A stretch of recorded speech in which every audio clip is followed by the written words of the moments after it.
नमस्कार, आप देख रहे हैं तापमान लाइव। मैं प्रशांत। देखिए, एक तरफ नेता प्रतिपक्ष तेजस्वी प्रसाद यादव ने कहा कि जमाई आयोग का गठन कर दीजिए, लेकिन मंत्री अशोक चौधरी ने सीधा कह दिया कि वो आरएसएस कोटे से हैं। हमारे साथ बातचीत करने के लिए राजद के प्रवक्ता आरजू जी है। आरजू जी, आप लोग कह रहे हैं जमाई आयोग बना दीजिए, लेकिन अशोक चौधरी जी कह रहे हैं वो आरएसएस कोटे से आ रहे हैं, तो काहे निराधार आरोप आप लोग लगा देते हैं? हम लोग निराधार आरोप नहीं लगाते हैं। भारतीय जनता पार्टी नहीं है कि किसी के ऊपर हम निराधार आरोप लगाएं।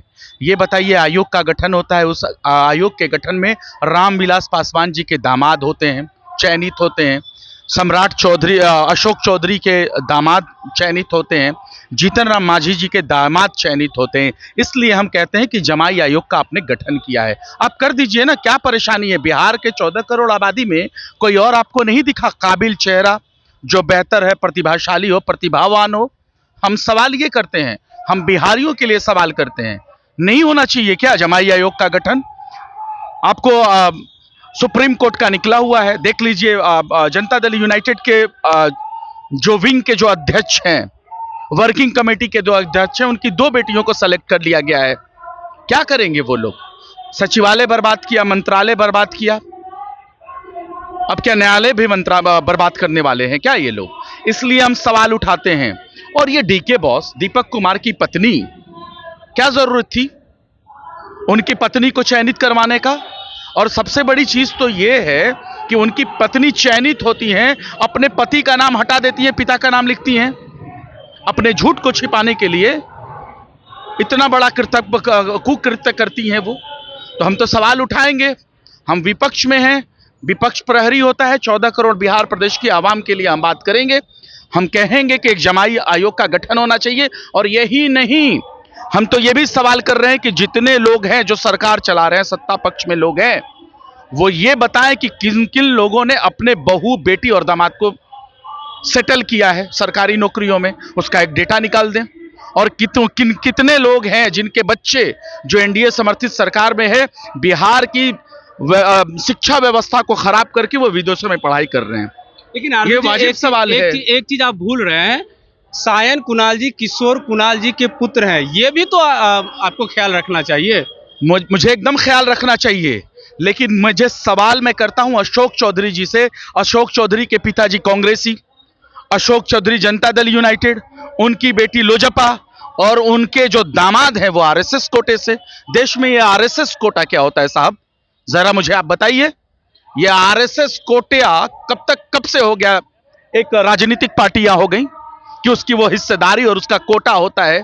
इसीलिए मैं कहता हूं कि जनता दल यूनाइटेड चेहरे के ऊपर अपने एक नकाब ओढ़ के बैठी हुई है, जो कि आरएसएस का नकाब है। उसको हम लोग खींच के उतार दे चुके हैं। और बिहार की जनता सवाल कर रही है कि समाजवादियों का चोला ओढ़ने वाले, ये बताओ आरएसएस की गोद में क्यों जाके बैठे हो? गोडसेवादियों के गोद में क्यों जाके बैठे हो? ये आरएसएस का कोटा क्या होता है, ये अशोक चौधरी बताएंगे। क्यों समाजवादियों के खाल में आरएसएस की गोद में बैठने वाले लोग हैं? इसलिए मैं कहता हूं इस देश को खतरा है, संविधान को खतरा है ऐसे नकली लोगों से। लेकिन आरजू जी, जहां न्यायालय की बात कर रहे हैं, तो उनके पास क्वालिटी थी, तभी तो दोनों बेटियां न्यायालय में बैठी है। ऐसे थोड़ी कह रही। 14 करोड़ आबादी में और कोई डिजर्व नहीं करता है क्या? और लोग नहीं थे क्या कार्यकर्ता उनके? परिवारवाद के पोषक हमको बताते हैं। बिहार प्रदेश में एनडीए से बड़ा कोई परिवारवाद है क्या? जीतन राम मांझी जी के पुत्र, जीतन राम मांझी जी की बहू, अब दामाद अशोक चौधरी, शांभवी चौधरी, अब उनका दामाद रामविलास पासवान, चिराग पासवान बिहार फर्स्ट, बिहारी फर्स्ट, बहनोई फर्स्ट, और अब पशुपति पारस, प्रिंस राज। ये इतना बड़ा परिवारवाद, उनको सिर्फ राष्ट्रीय जनता दल का परिवारवाद दिखता है। और इस देश में लोकतंत्र चलता है, और लोकतंत्र में आपको आजादी है, जनता मालिक है। आदरणीय मीशा भारती, आदरणीय रोहिणी आचार्य जनता के बीच में गई हैं और जनता से संवाद की हैं, और जनता ने उनके ऊपर उनके चेहरे को पसंद किया है, तब वो जाके आज संसद में बैठी हैं। और कोई इनको डिजर्व नहीं करता था। 14 करोड़ बिहारियों के पास क्या काबिलियत नहीं थी? वो काबिलियत नहीं, क्षमता नहीं, काबिलियत नहीं नजर आई होगी ना, तभी तो आगे बढ़े। कुछ नहीं। ये बताएं कि जमाई आयोग का गठन कब कर रहे हैं? सवाल नंबर 1। सवाल नंबर 2, एक डेटा पेश करे बिहार सरकार में बैठी हुई जो मौजूदा एनडीए समर्थित सरकार है, वो बताएं कि जो जो सरकार चलाते हैं उनके कितने बच्चे को अपने सेटल किए सरकारी नौकरी में। बिहार का गरीब छात्र किसान का बच्चा क्यों नहीं है सरकारी नौकरियों में।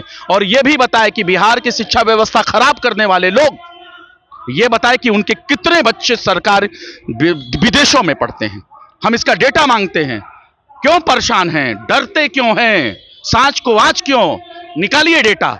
हम देखना चाहते हैं कि बिहार के 14 करोड़ आवाम के, छात्रों के, किसानों के, मजदूरों के बच्चों का कितना आपने गलत काम किया उनके साथ, हम ये देखना चाहते हैं। तो डेटा मांग रही है आरजेडी, मांग रही है डेटा कि जितने भी एनडीए में मंत्री हैं अपने अपने पुत्रों को कहां सेटल किए, पुत्रियों को कहां पढ़ा रहे हैं, वो डेटा मांग रही है। और जमाई आयोग का गठन हर हाल में होना चाहिए। तमाम जानकारी दे रहे थे आरजू खान जी। आप क्या सोचते हैं, निश्चित रूप से बताने का प्रयास करेंगे। धन्यवाद।